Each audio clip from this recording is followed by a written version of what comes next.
Welcome to Lost in Thoughts, a space for stories, reflections, and life's absurdities. Who am I? Well, I'm someone like you, navigating this wild world, often getting a little lost along the way. But maybe, just maybe, getting lost is how we find what matters most. So sit back, relax, and let's explore this beautiful mess together.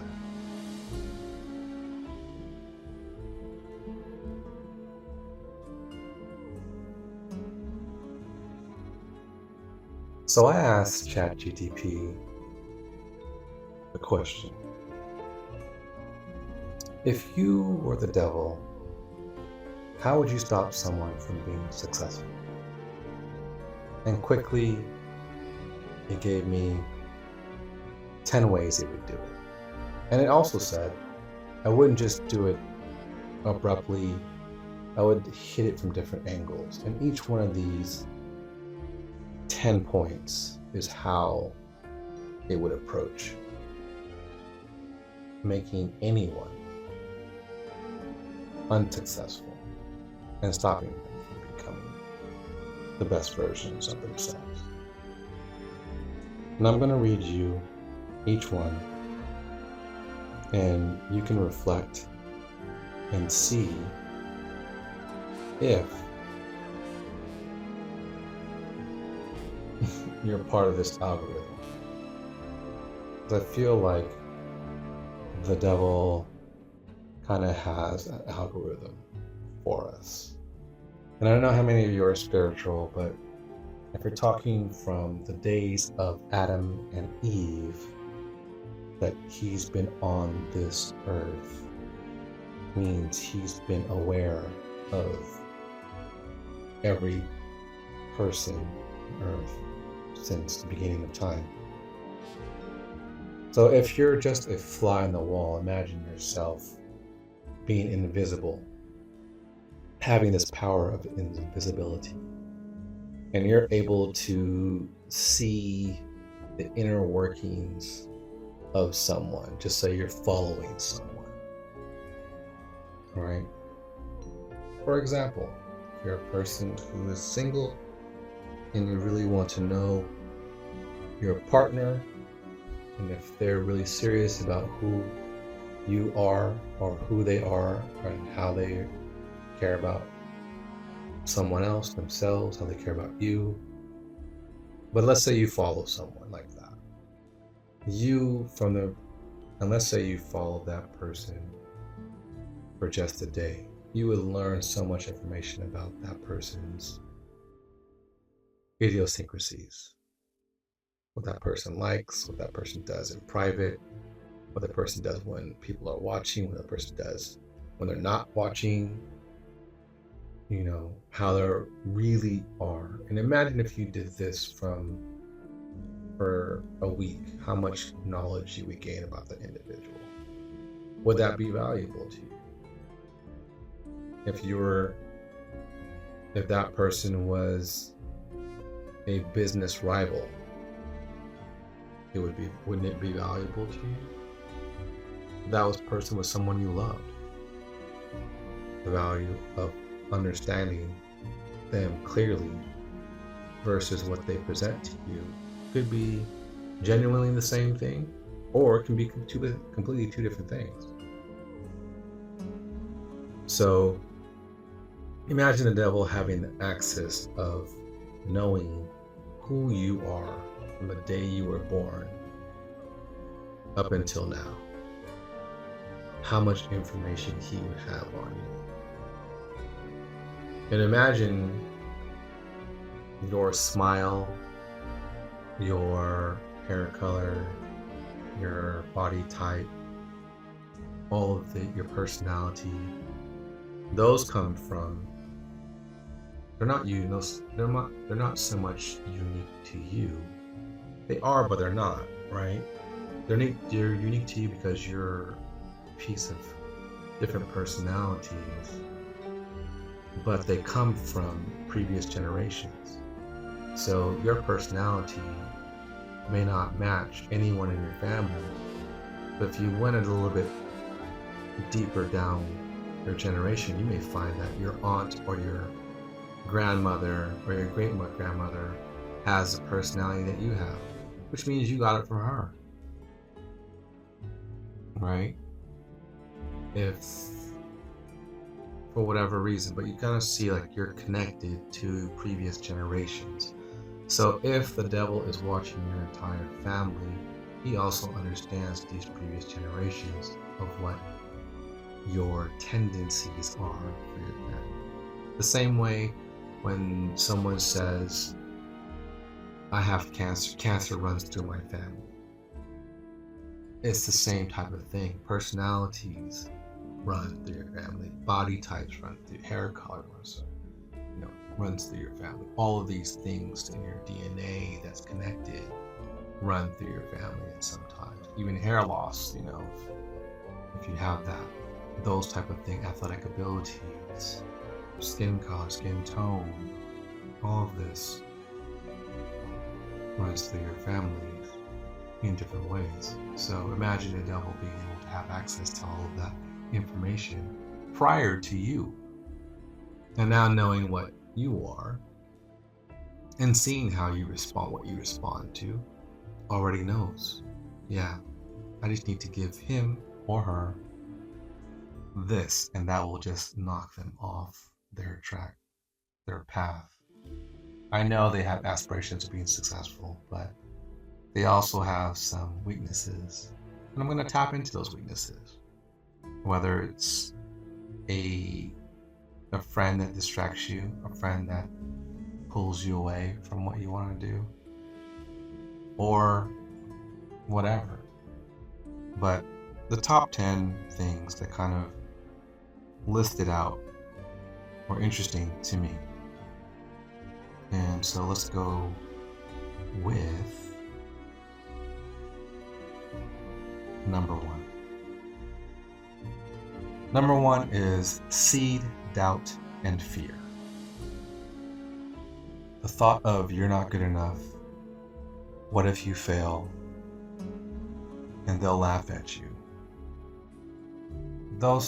That seed of fear immediately stops people from trying. And I don't know if you're religious or not, but the Bible says many, many times, do not be afraid. And that's a thing where the devil kind of plays in this world of fear.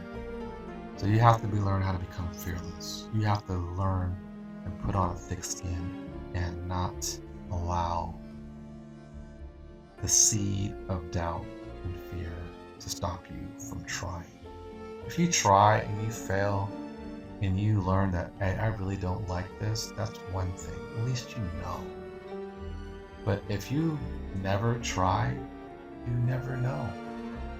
And even if you do fail is part of the process. All these people who've been successful fail a lot. I just watched a podcast about one of the founders of Netflix and how they almost lost everything, how Blockbuster was so close to bringing them down. And it was because, and the only reason that they didn't collapse, because they were under some financial pressure, was that Blockbuster changed CEOs. Venture capitalists got onto the board of Blockbuster and I think they told the CEO that he wasn't going to get the bonus that was agreed upon in his contract, and so he quit. But had they given him the bonus and extended that relationship a little bit longer, Blockbuster would have swallowed up Netflix, and Netflix would not become what it is today. But they kept trying, and they kept failing, and they kept trying, and kept failing. And eventually they become successful. But you gotta get the right people in the right places. You gotta remove egos when it's time to remove your egos. And this really comes down to, do you want to be right, or do you want to be successful? But the seed of doubt is a big one. Number 2, distract them. Spend endless hours on social media or binging watch content. Focus on things that are urgent but not important. This has gotten me a few times. Hell, even the first one. When I've been fearless, I have been successful. When I've tried and failed and kept going, staying in the fight, I've been successful. But when I've had fear grip me, I didn't try. There's no chance to win. No chance for success.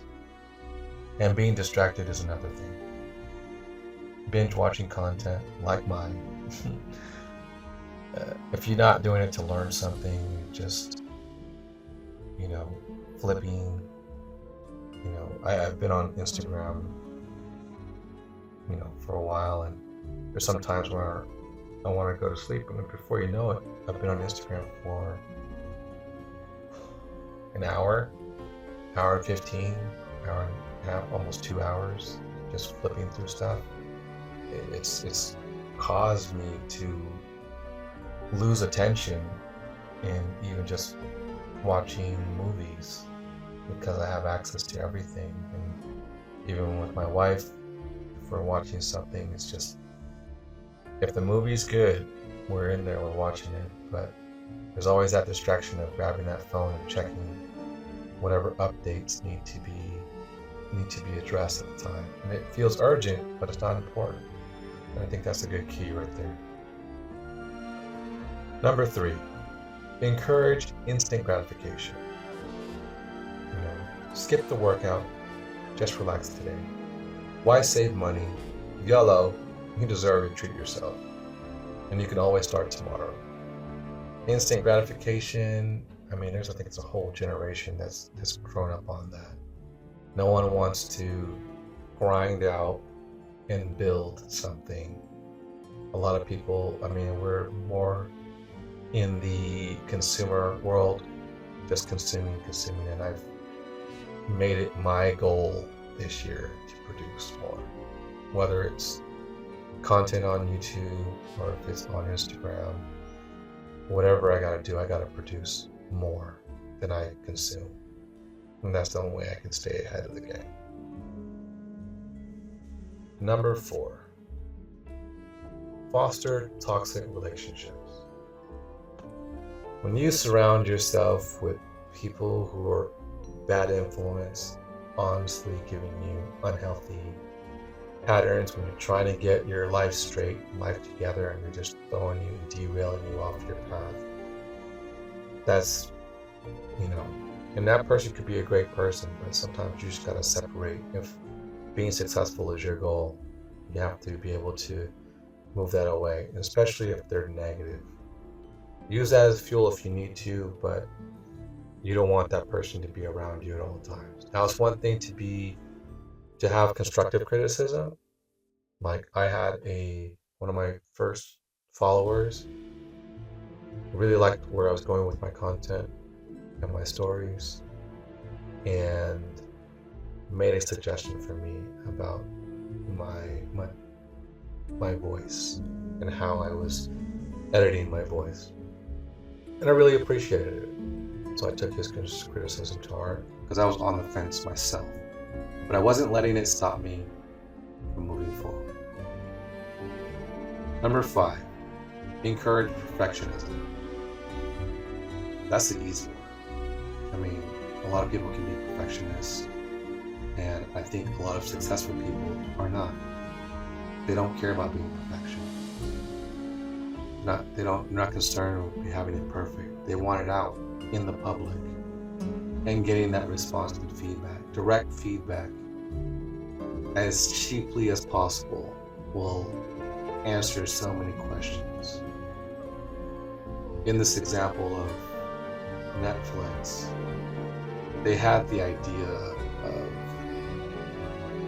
mailing DVDs back and forth, but before DVDs it was VHS tapes, and those were big and bulky, so they scrapped the idea. But when DVDs became a thing, they tested that theory, and I think they bought a DVD, threw it in an envelope, and mailed it to themselves, just to see if it would break, to see if it got through. And once it got through, it solved the problem for them, saying, yeah, this is possible. But instead of just theorizing it and leaving it in the theory world, trying to being a perfectionist about what kind of packaging, how it should look when it comes to you, all these things, all these minor details. The biggest thing, most important thing is, will it work? Will it cost 25 cents to mail a DVD from us to a consumer? And once they figured out that it is possible, it opened doors, but it also opened doors to new questions. At least they knew initially that it worked, and it sparked more ideas from there. Number 6, twist their priorities. Convince them to pursue validation over authenticity or wealth.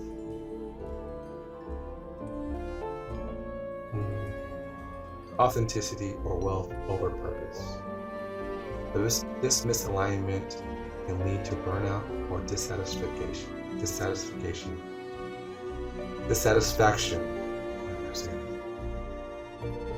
This misalignment can lead to burnout or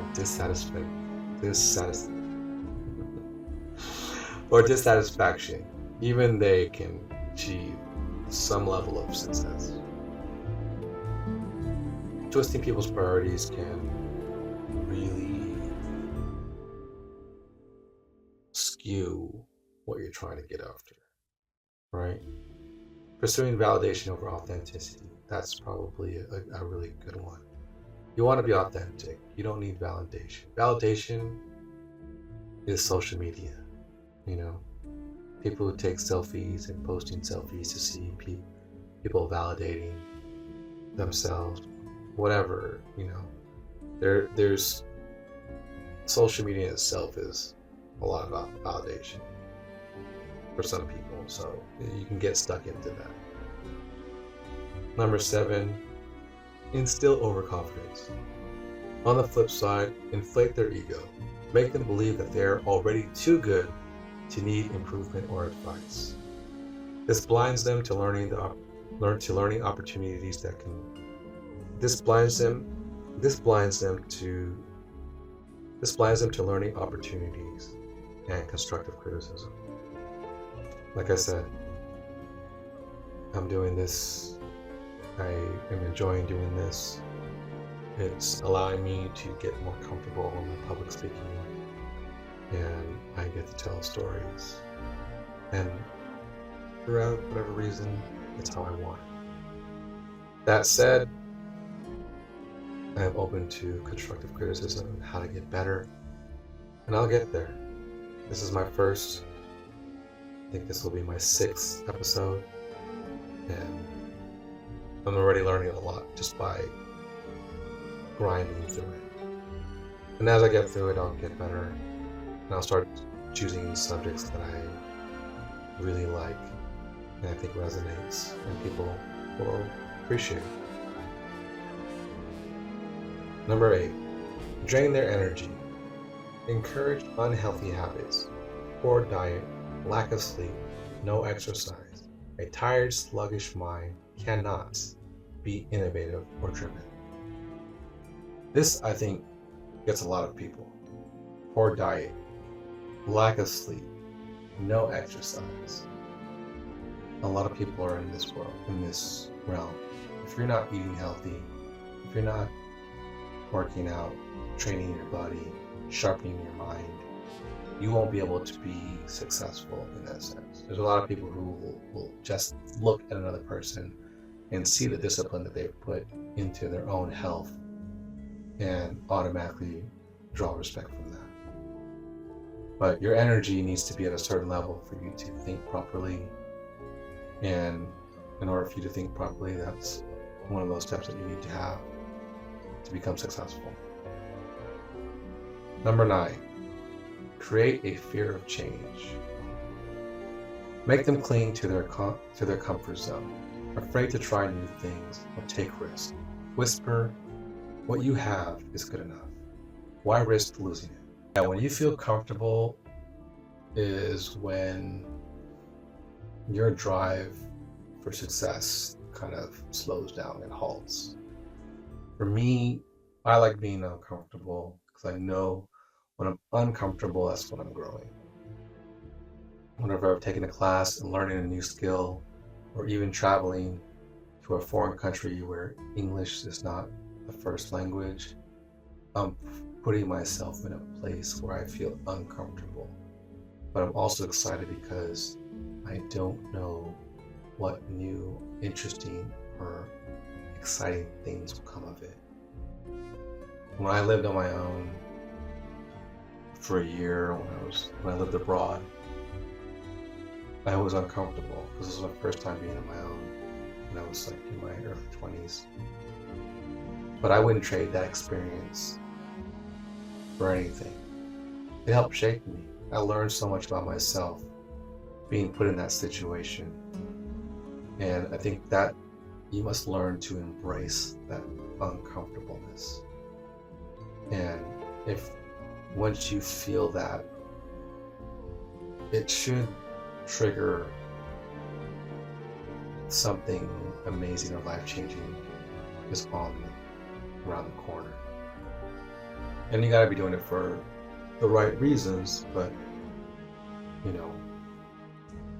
don't let that discourage you. Number 10, overwhelm them. Throw so many things at them, tasks and goals, that they become overwhelmed and paralyzed. Convince them that success is too complicated and out of reach. Only the rich people can do it, or only if you were that smart.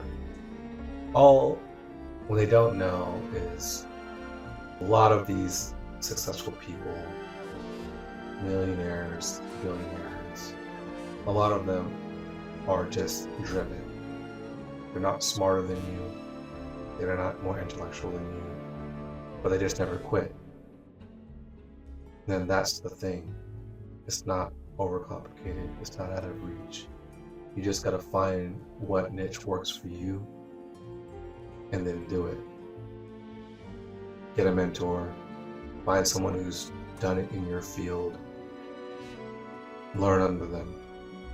That's the people you gotta pay attention to, people who you want to be, or taking the path that you are going down to help you reach those goals that you want to reach. But all these 10 things are all devastating things that can stop someone from becoming successful. And for you, it may be one. It may be 5 of these 10 things that are like, you know what? I gotta pay attention more to this, because every time I'm trying to become focused, this happens or this happens, and it's by design. You're in the devil's algorithm. He's controlling you. He's being your life coach and saying, you don't want to do that, or this, you're good right here. You're good staying at this job for 10, 20 years, right? Even though they're not paying you enough money. You don't want a job hop. What if you lose your job over there? You've been here for 5 years.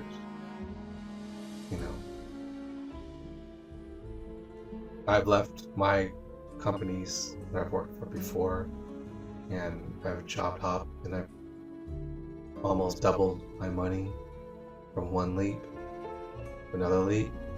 It just depends on where you are in your career, but if you're in your 20s, there's no point in staying at an agency or a company for 20 years unless they're already paying you well and already in a good spot.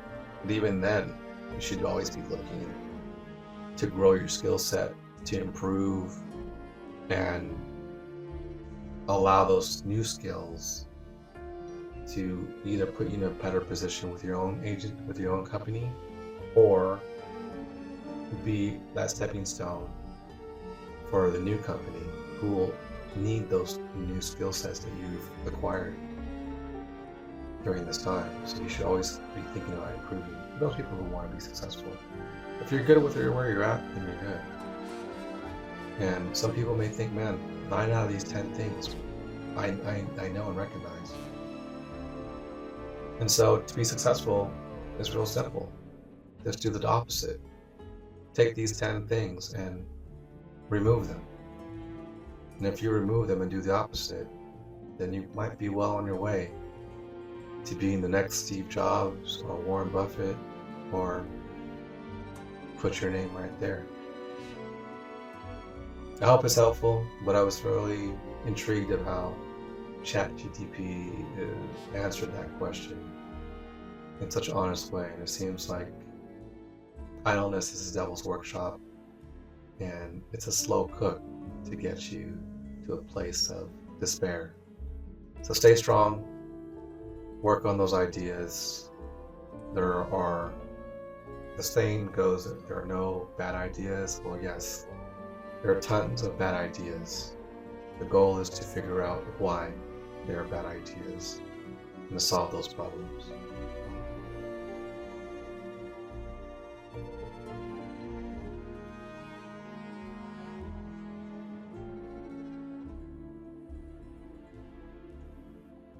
I hope you enjoyed this episode of Lost in Thoughts. I am grateful to each and every one of you. Thank you, and I'll see you in the next one.